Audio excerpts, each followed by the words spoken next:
Mas o artigo 302 tem o seu parágrafo 1º, que traz majorantes aplicada ao cometimento de homicídio culposo na direção de veículo. E essas majorantes, elas são cometer o homicídio e não possuir a permissão de condução de veículo automotor ou habilitação. Então a pessoa não é habilitada, além de ter cometido o homicídio, sua pena vai ser majorada de 1/3 à metade. Se ele cometeu o homicídio na direção de veículo e é inabilitado. Ô Isaías, mas espera aí, tem um crime específico sobre inabilitado também, não tem? Esqueci, eu acho que em algum momento ali causar acidente, alguma coisa assim. Existe sim o artigo 309, que é a condução de veículos sem habilitação, gerando perigo de dano, que nós vamos discutir em outro momento.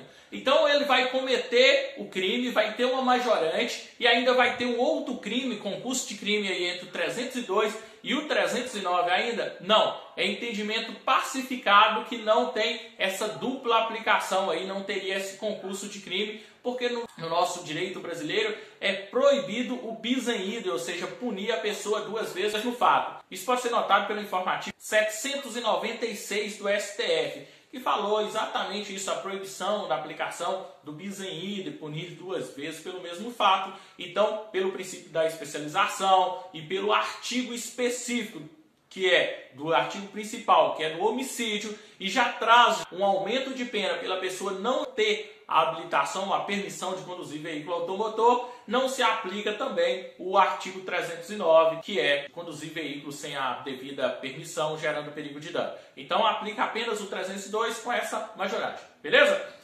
Inciso 2º, que vem trazendo uma segunda majorante. Praticá-la em faixa de pedestre ou calçada. Um local ali de maior segurança para o pedestre. É explicado por que tem esse aumento na pena. Então, se a pessoa está transitando na calçada, vem o cidadão na condução de veículo e atropela, ela está em um local muito mais adequado para o pedestre. Então, nestes locais, o condutor de veículo tem que redobrar a sua atenção, o seu dever de cuidado ali é redobrado. E se ele cometeu o homicídio nesse local, ele vai ter a sua pena majorada de 1/3 à metade. E temos mais uma majorante, que é cometer o homicídio na direção de veículo e deixar de prestar socorro à vítima sem risco pessoal ou da pessoa da vítima. Então aí, a pessoa envolveu em um acidente, cometeu o homicídio e não prestou socorro, ela vai ter a sua pena também majorada de 1/3 à metade.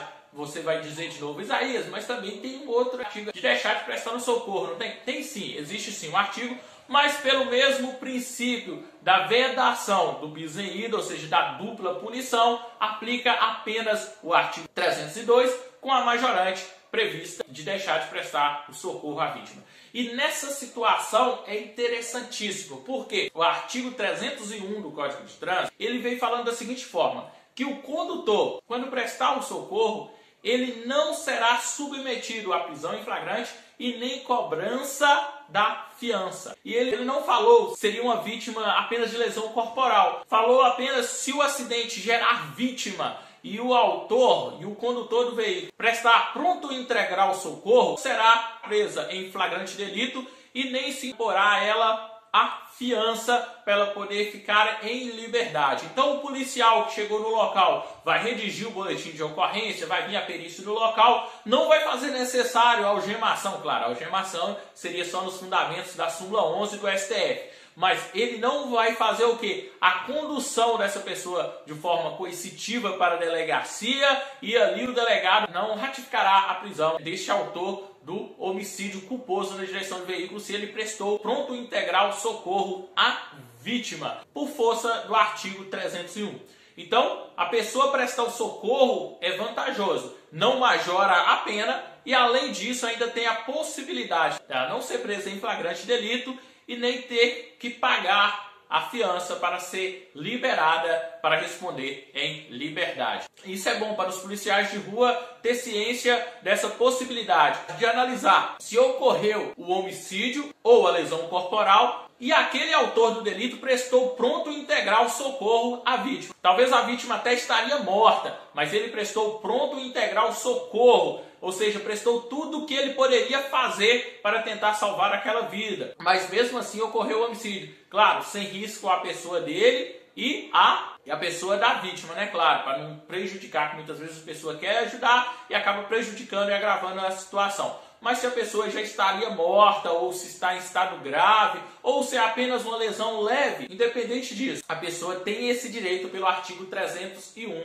de não ser preso em flagrante. Agora nós temos mais um inciso. Esse inciso é um pouco aos motoristas aí da UB, os motoristas de ônibus, profissionais do volante. Esse é o inciso que vem trazendo, pessoal, uma majorante para a pessoa que comete o homicídio estar no exercício da profissão ou atividade, conduzindo veículo de transporte de passageiro. E aqui é interessante, pessoal, porque nesse artigo não falou que é transporte coletivo, se é transporte particular, se é transporte público ou privado de passageiro.